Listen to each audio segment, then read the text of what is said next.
Bien, Robert. Complicado, pero bueno, ahí estamos transmitiendo. Un poquito tarde, pero bueno, se nos hizo difícil la conexión hoy. Vamos a esperar un segundo y empezamos con lo que tenemos programado para hoy. En Lengua de Fuego.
Vamos a esperar un ratito más.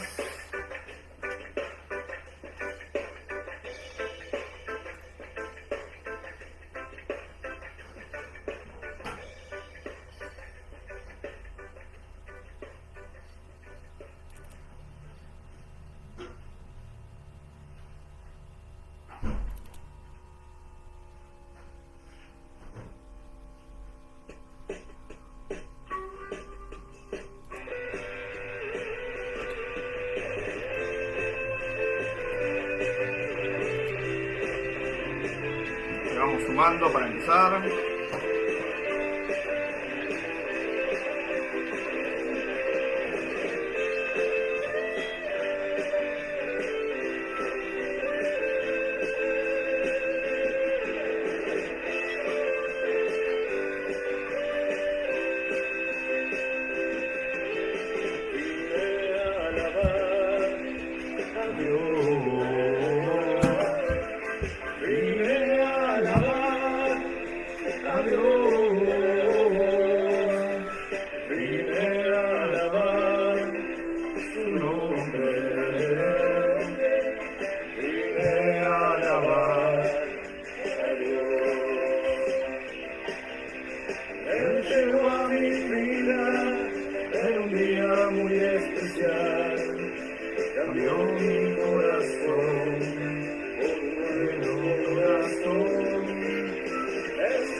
Bueno, vamos a dar comienzo.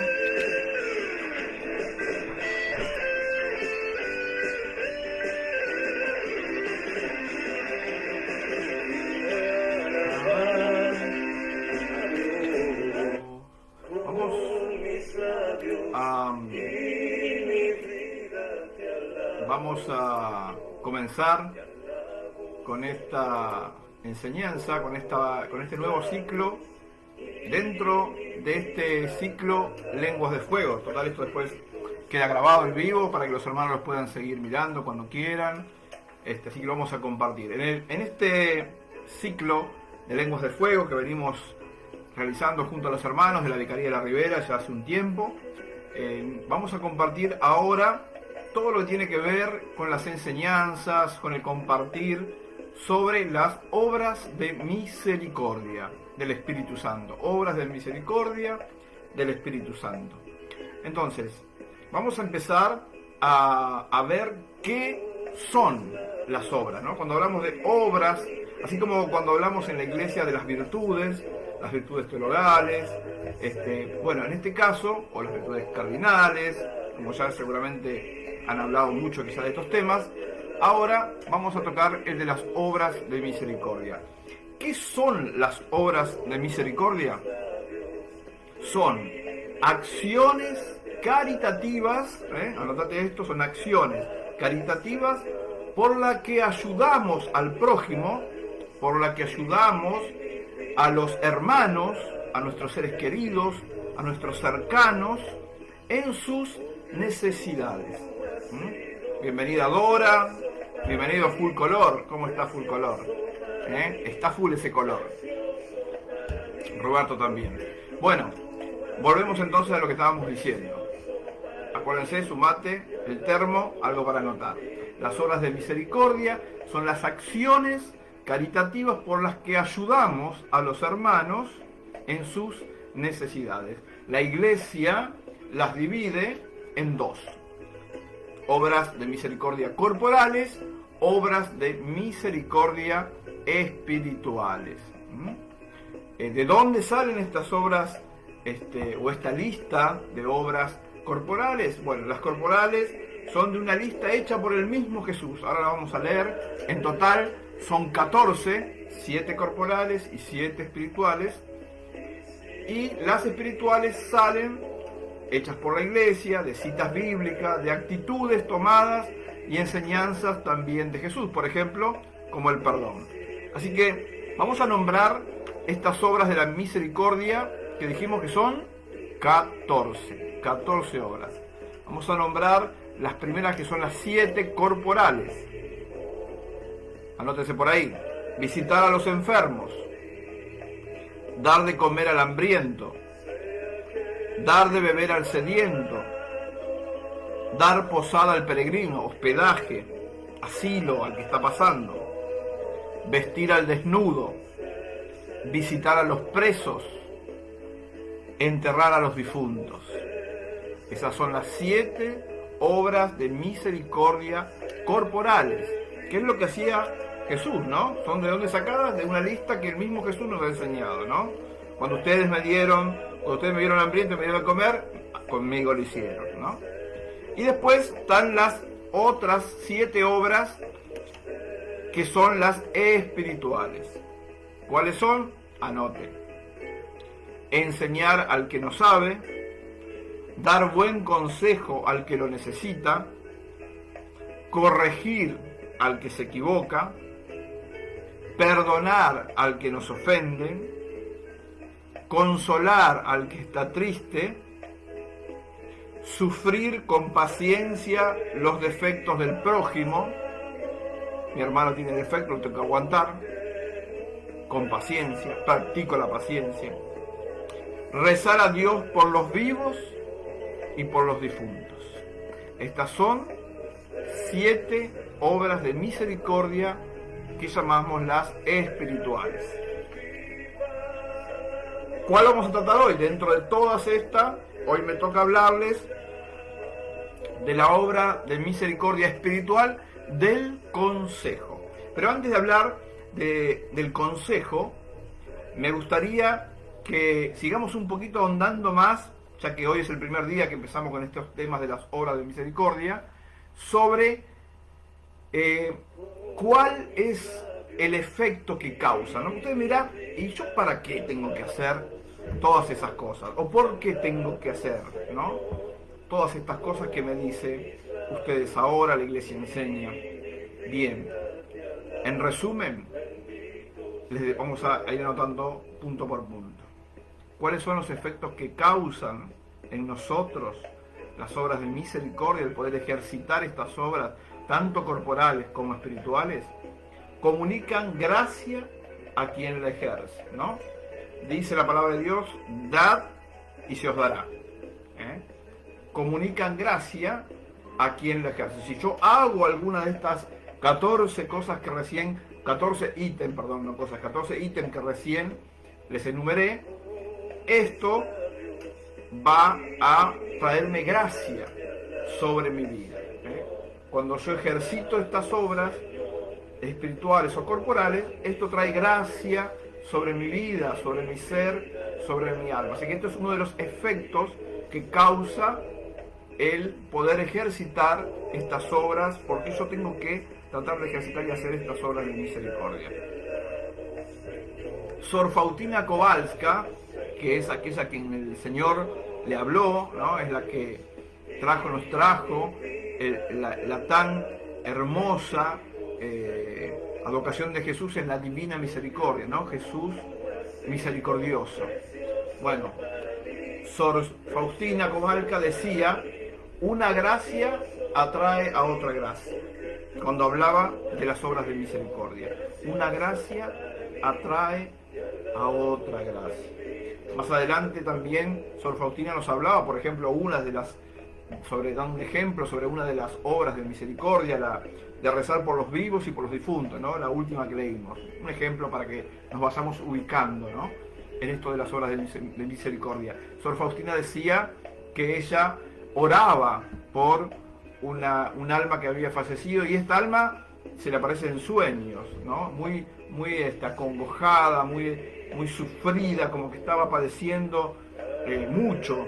Entonces ella sigue rezándole a Dios, pidiéndole por esta alma, y al tiempo esta alma vuelve a aparecerse con más intensidad, con estas formas, ¿no? Como que sufriendo, como triste. Entonces ella le preguntaba al Señor, ¿por qué? Si yo estoy rezando, si yo traigo mis oraciones por estos difuntos, ¿por qué no hay alivio en esta persona? Y el Señor le respondía que la justicia divina tiene que hacer que nosotros, cuando vayamos al cielo, si no hemos purgado aquí, no nos hemos santificado en este pasaje por la tierra, la justicia divina hace cumplir eso luego en la entrada al paraíso, ¿no? En el purgatorio. Entonces Dios hace cumplir ese estado de purificación previo al ingreso al paraíso, y después esa alma comienza a recibir, una vez que como que subió de nivel, para decirlo de una manera, ¿no? Una vez que ha purificado según la voluntad de esa justicia divina, comienza a recibir esas oraciones que nosotros hemos entregado por eso. Por eso es tan importante ejercitar esta obra espiritual de la misericordia, de orar por nuestros difuntos, pero sabiendo que Dios va a usar nuestro rezo como fruto para esa alma cuando Él lo crea necesario, ¿verdad? Este ejemplo que daba, uno de todos los ejemplos que daba Sor Faustina sobre las obras de misericordia. Amén. Bien. Otra de los efectos que causan cuando nosotros ejercitamos las obras espirituales de la misericordia es que van borrando la pena que queda en el alma que nuestro pecado causó. Nuestro pecado ha ido generando pena, angustia, como que secuelas, ¿no? Que han ido quedando, y cuando nosotros ejercitamos estas obras de misericordia, cualquiera de ellas, es como que esas penas, esos destellos del pecado se van de a poquito borrando, es como que van purificando nuestra alma aquí en la tierra. Entonces este ejercicio de las obras de misericordia, mis hermanos, lo que va a hacer es ayudarnos a prepararnos en el camino hacia el cielo, en el encuentro con el Señor, ¿no? Qué bello esto. Dice la palabra de Dios, puede anotarlo o buscarlo en Mateo 5, 7. dice: dichosos o felices los misericordiosos, porque Dios tendrá misericordia con ellos. Otras versiones por ahí van a leer o van a escuchar que dice: bienaventurados los misericordiosos, porque a ellos les alcanzará misericordia, ¿no? ¿Qué es la palabra misericordia? A mí que me gusta mucho la etimología de las palabras, si buscamos la etimología, el significado, la raíz de la palabra misericordia, proviene de una palabra hebrea, raham o rahaim, pero vamos a decir raham, como se escribe, que quiere decir tener, el significado, ¿no? La traducción sería como tener entrañas de madre, ¿no? De hecho, desde esta palabra, desde la misma raíz raham, viene útero también, ¿no? La palabra útero, su raíz viene de esta misma palabra que tiene que ver con misericordia. Tener entrañas de madre, tener sentimientos de madre, o sea, aquella que es madre siente, ¿no? A su hijo, siente de una forma especial. El papá, como el que es papá, también, pero no es lo mismo. No es que ama más que yo a mi hijo. Mi señora ama igual que yo a mis hijos, pero de una forma profundo, entrañable, porque ella los llevó dentro, los llevó en su interior, en su útero, en parte de su ser. Por eso, cuando hablamos de misericordia, el de tener compasión con el otro, es el estar con el otro. Desde ahí tiene que surgir este ejercicio de las obras de misericordia, ¿no? Realmente que sean sentidas, que realmente que sean desde el corazón, ¿no? Porque yo leo una lista, tengo que hacer esto, tengo que darle de beber al sediento, tengo que darle al que viene a pedir comida y golpearme en mi casa, ¿no? Sor Faustina también, hablando de estas obras y dando un ejemplo, también decía que una vez le vinieron a pedir comida y ella no, es como que no tenía nada que darle ahí al paso, ¿no? Al mirar rápido de lo que tenía, no tenía nada para darle, pero ella sintió que tenía que buscar, entonces comenzó a buscar y encontró comida para poder darle al que le estaba pidiendo, ¿no? Entonces esto es esta obra de misericordia, el sentir, ¿no? O sea, sentía el hambre de esa persona que le estaba pidiendo, sentía la necesidad de esa persona que le estaba pidiendo, y eso la movía a no conformarse. Bueno, no tengo, vení mañana o vení otro día, ¿no? Que a veces nos puede pasar a nosotros, vienen a pedir algo, nos vienen a golpear la puerta, no tengo, pasar la semana que viene. Si yo me pongo en el hambre del otro, si yo me pongo en la necesidad del otro, en la desesperación del otro, eso va a mover mi corazón de forma entrañable, de forma misericordiosa, de forma visceral, o sea que también tiene que ver con esto, esta palabra, ¿no? De misericordia, tiene que ver con lo visceral, y voy a buscar, me voy a esforzar para dar ayuda al otro, ¿no? Y eso tiene que ver con esta y con todas las obras de misericordia que nos enseña el Señor, que nos enseña la Iglesia, ¿no? Entonces, ejercitar las obras de misericordia como efecto en nuestras vidas causan un mejoramiento en todo nuestro ser y en el otro, no solo en mí, sino también en el otro. La gracia, como decía Sor Faustina, atrae a otra gracia. La gracia de bendecir al otro trae bendición sobre mi vida y sobre la vida de mi familia y los que yo tengo. El Papa Francisco ha creado una nueva obra de misericordia, hace no tanto tiempo. ¿Y cuál es esa obra de misericordia que nos habla el Papa? Es la de cuidar la tierra. Lo podemos leer en su encíclica, en Laudatio Si. Ahí él nos enseña, nos insta a que cuidemos el planeta, cuidemos el hogar mutuo que tenemos, ¿no? El lugar que compartimos todos. Cuidar la tierra es una nueva obra de misericordia que tenemos que hacer. Y es para tener muy en cuenta esto, para tener muy en cuenta no solo para nosotros, sino para enseñar a las nuevas generaciones. Cuando vos cuidás la tierra, cuidás la casa común, como dice el Papa, estás haciendo una obra que Dios ve con agrado y que Dios bendice abundantemente. Amén. Cuestan hacer estas obras de misericordia, porque por ahí uno nunca tuvo la oportunidad o porque no sabía de ejercer una de estas obras de misericordia, y puede surgir la pregunta, Leo, ¿cuesta hacer una obra de misericordia? Sí, mi hermano, claro que sí, sí que cuesta hacer cualquier obra de misericordia, cuesta, ayudar, hacer cosas nos cuestan, dan trabajo, pero quédate con la certeza de que ese trabajo, que ese esfuerzo que vos estás poniendo en esa obra de misericordia, sea corporal o espiritual, da frutos, y frutos en abundancia para la gloria de Dios. Y eso es lo que te tiene que mover el corazón a disponerte a obrar en la misericordia de Dios. El árbol, ya que hablamos recién de lo que decía el Papa Francisco, de cuidar el planeta y de tantas cosas que nos aconseja en Laudatio Si, el árbol, para que crezca, hay que cuidarlo. El árbol tiene que, para que dé frutos, hay que regarlo, hay que cuidarlo de los bichos que no coman el fruto, las flores, hay que cuidarlo de las heladas cuando recién está siendo pequeño, está naciendo, que está robusteciendo, tengo que protegerlo para que no se queme. O sea, lleva todo un trabajo, pero cuando yo consumé todo ese trabajo por el bien de ese árbol da frutos. Un ejemplo, una hermosa pera, una hermosa manzana, una banana, un limón, una planta, un tomate, una zanahoria, o sea, me da un fruto, que ese fruto es para mi provecho, es una gracia que atrae otra gracia, una gracia para el otro que atrae una gracia para mi vida, mi querido hermano, mi querida hermana.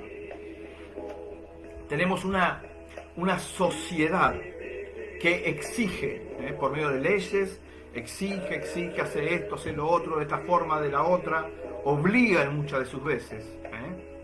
Hagan, tengan cuidado. Pero los cambios verdaderos y reales se producen solo por amor, mis hermanos. El amor es que rige, tiene que regir al mundo. El amor es el que debe llevar este mundo adelante y hacerlo nuevo. ¿Cómo? En las obras de misericordia, corporales y espirituales. Estaremos manifestando este amor de Dios que habita en nosotros para nuestra gente, para los que nos rodean, para los que están lejos, para los que nos ve pasar, para los que están en la comunidad de la iglesia, para los que están en el trabajo. Y así vamos a hacer que el mundo sea mucho mejor, porque va a estar regido no tanto por lo que es la sociedad en cuanto a obligar, sino que va a ser regido por el amor, ¿no? Cuán bello sería el mundo si realmente fuera regido por el amor, ¿no? El amor, mis hermanos, crea vida. Los hijos nacen o deberían nacer por amor. El amor hace crecer, así como hablamos de la planta, hace crecer a las personas, a los chicos, cuando le damos cuidado, afecto, cariño, hace crecer a la persona, nos hace crecer a nosotros, en la amistad, en la hermandad, en el sabernos amados y queridos entre nosotros. Desde este amor, mis hermanos, surgen estas obras de misericordia. Desde este amor surgen estas obras que tienen que ser acompañadas por la fe. ¿Y qué hace falta para que se dé esto? ¿Qué hace falta para que se dé este mayor ejercicio de obras de misericordia en nuestro mundo, empezando por nuestra iglesia, ¿no? Que hace falta tanto a veces en las comunidades, en los grupos, en los ministerios. Motivación, ¿no? La motivación es la que va a movernos a poder ejercitar de una forma rápida y plena estas obras de misericordia. ¿Y cuál es la motivación? La primera es: tengo una deuda con Dios. Él me ama y quiere que yo le ame. Esa es la primera motivación. Tengo una deuda con mi Señor. Mi Señor nació, mi Señor murió, mi Señor resucitó para salvarme y darme vida nueva. Yo tengo una deuda de amor con Él. Y esa tiene que ser la motivación para que yo empuje todos los días el carro de mi vida para ser un poco mejor. ¿Nutriéndome de qué? De estas obras de misericordia, corporales y espirituales. Es importante tener en cuenta, ¿no?, que como seamos nosotros, van a ser con nosotros. Así que eso también es otra motivación para empezar a ejercitar, si todavía no lo hicimos o nunca lo hicimos, las obras de misericordia, ¿no? Como lo hicieron, como lo son conmigo, yo tengo que ser con el otro. Amén. Vamos a hablar entonces ahora, ya teniendo un poquito claro todo esto de qué son las obras de misericordia, cuántas son, qué causas generan en nosotros. Vamos a hablar hoy en particular del consejo. Si recordamos el listado que leímos al principio, esta sería la segunda de las espirituales. Dijimos que teníamos 7 corporales y 7 espirituales. La primera, enseñar al que no sabe. Esta es dar buen consejo al que necesita. Hoy me toca hablar sobre el dar buen consejo, ¿no? No solo hablar. O sea, ¿qué es dar buen consejo? Decir al otro, hablar al otro. Pero cuando hablamos de la perspectiva cristiana, el dar buen consejo no es solo hablar, sino acompañar. Jesús nos ofrece en el Evangelio muchísimos consejos para nuestra vida. Es el buen consejero. Jesús es nuestro buen consejero.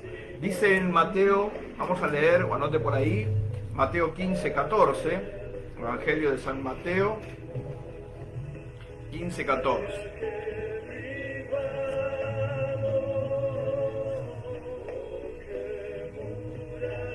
Dice, déjenlos, son ciegos que guían a otros ciegos, y si un ciego guía a otro ciego, caerán ambos en el hoyo. Esto es un consejo que da el Señor. Esto es un consejo. Un ciego no puede guiar a otro ciego. ¿Por qué? Porque los dos van a caer en el mismo pozo. Ese es un ejemplo de un consejo que el Señor Jesús nos da en el Nuevo Testamento, en el Evangelio de Mateo 5:14, ¿no? Los santos, en los santos vemos, porque ellos son maestros de consejo. San Ignacio de Loyola, cuando habla de las reglas del discernimiento, ¿no? Hace poquito aquí en Manos Abiertas, en Manos de la Vicaría, de la Vicaría de la Ribera, en Lenguas de Fuego, perdón, hemos escuchado a Patricia, que nos ha hablado tan hermoso sobre el don del discernimiento, ¿no? Entonces, las reglas del discernimiento de San Ignacio de Loyola son un consejo para que nosotros podamos ver esto entre el bien y del mal, en lo que está bueno y no está bueno. Santa Teresa la Grande, Santa Teresa de Ávila, cuando les aconseja de forma constante a sus monjas en el convento. San Juan Bosco, cuando le habla a los jóvenes. Y así podemos, San Juan Pablo II, cuando le habla a la familia, en su encíclica hacia la familia. ¿Cuántas, no? Bueno, como dijimos recién, cuántos y cuántas santos que han dado con su vida un ejemplo a seguir para todos nosotros. Ellos son maestros de consejos. Si nosotros queremos cultivar el don de consejo, el don de poder hablar a otros hermanos, ayudar y acompañar a los hermanos, en los santos tenemos modelos de buenos consejeros. En la actualidad, por ejemplo, hoy se escucha mucho o vemos en internet el nombre counseling. Counseling es aquel que aconseja o el que da ayuda en forma experta a otro, ¿no? O sea, una persona experta en el counseling, en la ayuda, en el aconsejar, en el guiar a otro, Generalmente este counseling se usa mucho en las empresas, hoy está como muy de moda, ¿no? Pero es aquel que no solo que dice, el que habla, sino que también lo acompaña. El counseling es te guío, te acompaño, estoy con vos en este trayecto hasta que logres el objetivo. Mi señora está estudiando ya por recibirse de counselor. Counselor es una técnica para que acompañan, escuchan y acompañan y están con las personas que tienen algún tema psicológico, no siendo una patología, ¿no? Entonces, todo esto, si nosotros lo vemos en versión cristiana pura, es acompañamiento. El dar consejo, la obra de misericordia espiritual del consejo, es aquella que no solo le habla al otro, le dice al otro lo que va a ser mejor para él en el momento que lo está necesitando, sino que va a acompañar, haciéndose, ¿qué tipo de acompañamiento? Un acompañamiento haciéndose cargo del problema del otro y hospedándolo en su sufrimiento. O sea, yo quiero dar un consejo a un hermano. Entonces, no solo le digo lo que me parece a mí, inspirado por el Señor, en oración, lo que va a ser mejor para él, sino que también trato de acompañarlo, trato de hacerme uno con el sufrimiento del otro para poder entenderlo mejor. Porque si no me voy a poner de una postura como profesor, como maestro, como de enseñanza. Y ese no es el consejero. El consejero no es el que es un profesor que enseña. El consejero, el que da buen consejo, es aquel que, partiendo de su experiencia personal, se pone al nivel del otro, y se mete en la problemática del otro, y ahí le habla, le indica lo mejor para el otro, y lo acompaña, y se queda con el otro en ese pasar el charco, en ese pasar el problema, en ese pasar el sufrimiento. Y muchas veces es mucho mejor cuando esa persona que da consejo ya ha tenido esa experiencia que tuvo el otro, ¿no? O sea, si yo me quemé con leche, le voy a decir al otro cuando vea leche, cuidado, porque te podés quemar, porque es caliente, porque te quema, porque te daña. ¿Por qué? Porque yo ya lo pasé.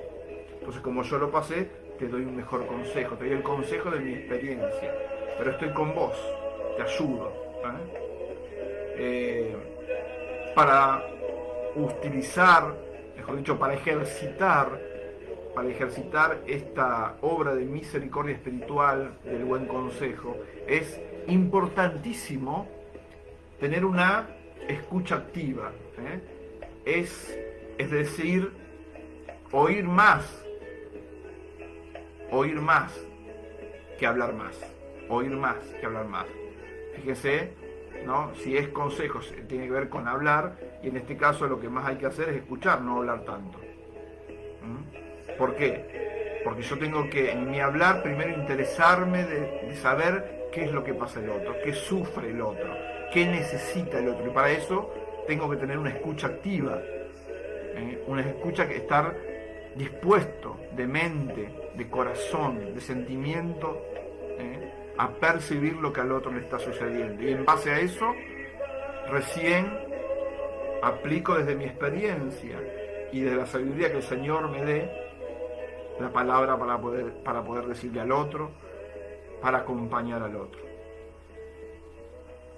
Leyendo un poquito sobre este tema del buen consejo, leía unos escritos que decía que en definitiva el buen consejo,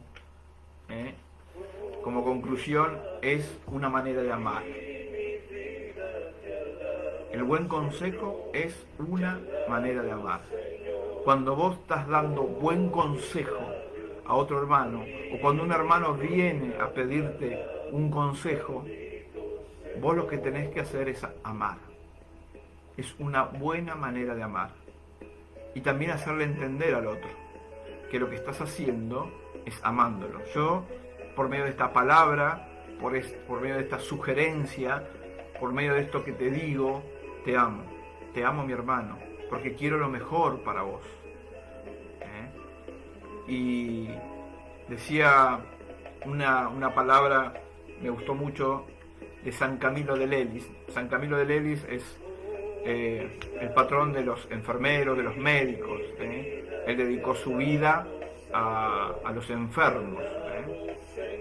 Si vemos en las estampitas, está vestido de sacerdote y tiene una cruz roja aquí grande en el pecho, ¿no? Es de su congregación, los de San Camilo. Hoy hay hermanas que son las camilianas, que se dedican al cuidado de los enfermos en los lugares más necesitados. Bueno, San Camilo de Lelis decía que cuando hablando de la obra de misericordia espiritual, del consejo, decía que es poner, ¿no? El dar buen consejo es poner el corazón en las manos. Poner el corazón en las manos.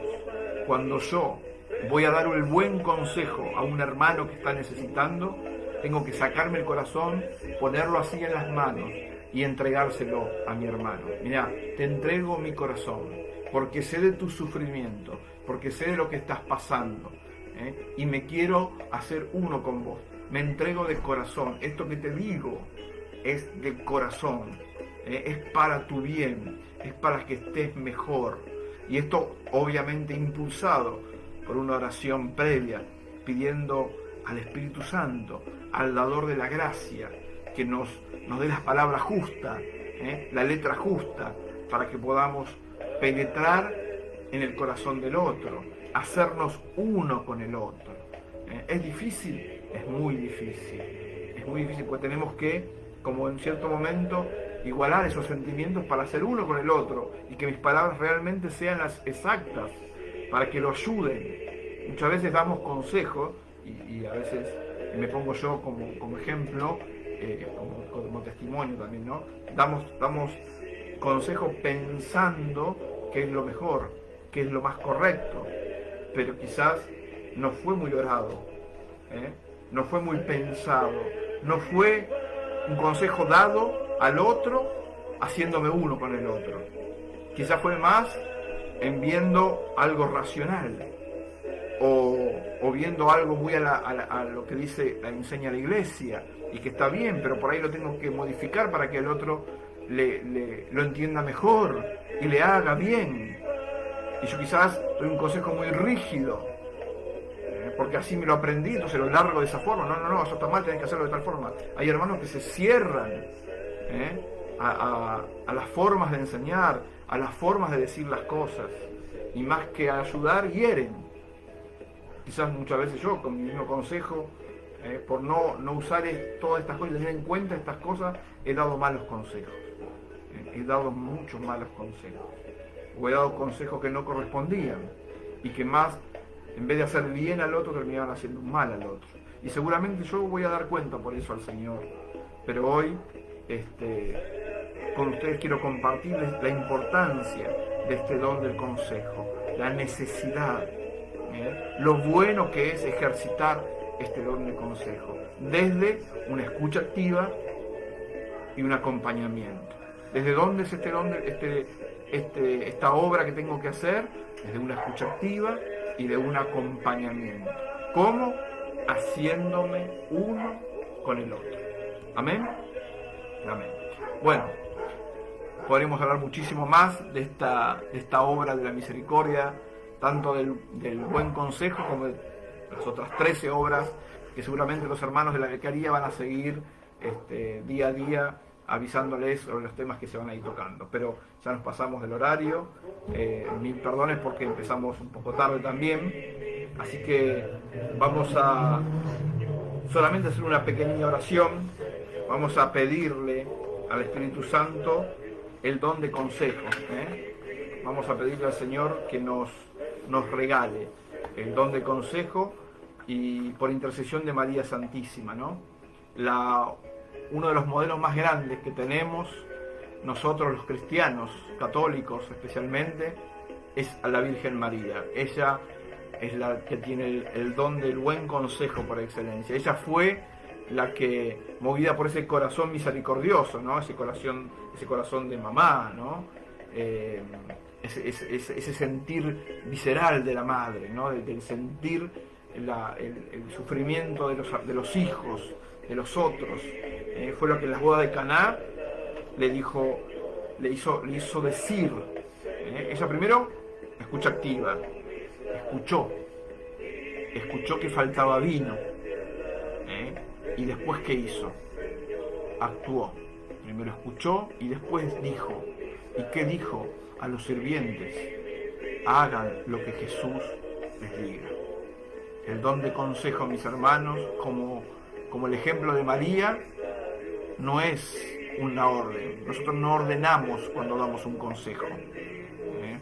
Y por tanto tampoco debemos molestarnos si aconsejamos algo a algún hermano o a alguien y esa persona no nos hace caso. ¿Por qué? Porque yo no es una orden que imparto, es un consejo. Es solo un consejo para el bien del otro. El otro sabrá y discernirá si lo toma o si lo deja. Pero sí seguir este ejemplo de María.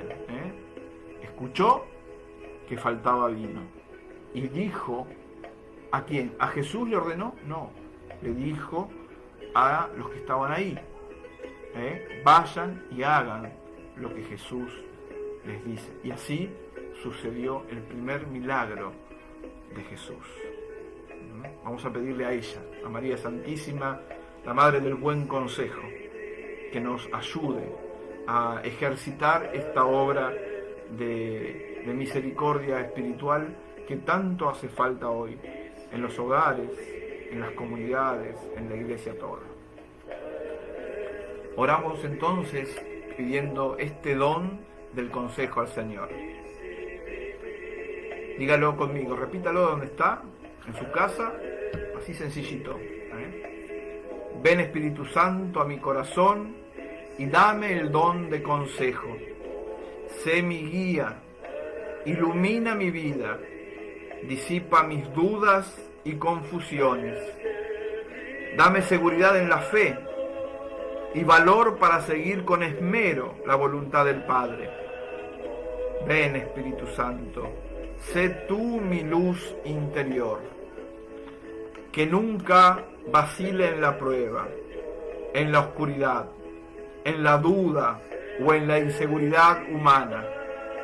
Sé ahora y siempre mi alegría, mi gozo y mi paz. Dame, Espíritu Divino, el don de consejo, para que mi palabra sea luz orientada, segura y serena, para que todo mi corazón sea silencio acogedor y respetuoso, y mantenga siempre una actitud oyente, comprensiva y llena de amor. Te lo pido, Padre, por tu Hijo Jesús y por la intercesión de María Santísima, Madre del Buen Consejo. Amén, amén y amén. Queridos hermanos, que el Señor los bendiga, que tengan un feliz Día de los Santos, ¿no? Hoy hablábamos con Robert cuando hizo la invitación, digo, mira, justamente nos toca en este día que muchos están preparando ya para el festejo del dichoso y famoso Halloween, que es, como nosotros, como la iglesia enseña, nosotros siempre repetimos, que no es una fiesta cristiana, ¿no? El Halloween viene de otra palabra, que no es la enseñanza para hoy, pero que festejaba la víspera de los santos. Eso se fue desfigurando con lo que fueron las fiestas paganas en Irlanda y demás, que festejaban las cosechas, porque costaba mucho cosechar, y era entrada la época nosotros acá el verano, allá el invierno, entonces era terminando el otoño, y festejaban muchísimo que tenían las cosechas para aguantar todo el invierno. Entonces comían grandes comilonas, tomaban muchísimo, y eso se fue como desvirtuando, ¿no? Y terminó en hacer invocaciones a los muertos, y entonces pasó a ser más que nada como una fiesta en invocación a espíritus, ¿no? Fíjense que, dos cositas nada más, y no digo más sobre este tema, en estas fiestas predomina mucho el tema de los colores, ¿no? El naranja, el negro, que son colores contrarios, cromáticos, o sea, buscan en internet y científicamente comprobado, los colores naranja y el negro cromáticamente son opuestos al blanco y celeste. El blanco y celeste es lo que tiene que ver con el cielo, con Dios, con la Virgen. Entonces lo otro es lo opuesto. Y mucho tiene que ver con los bosques también, porque en esa época los druidas hacían sacrificios y cosas en los bosques. ¿Por qué en los bosques? Porque en los bosques, cuando un bosque está oscuro, lo primero que se pierde es la orientación. Las personas se desorientan en un bosque, ¿no? Entonces afecta la razón. Y cuando la razón es afectada, uno empieza a imaginar cosas.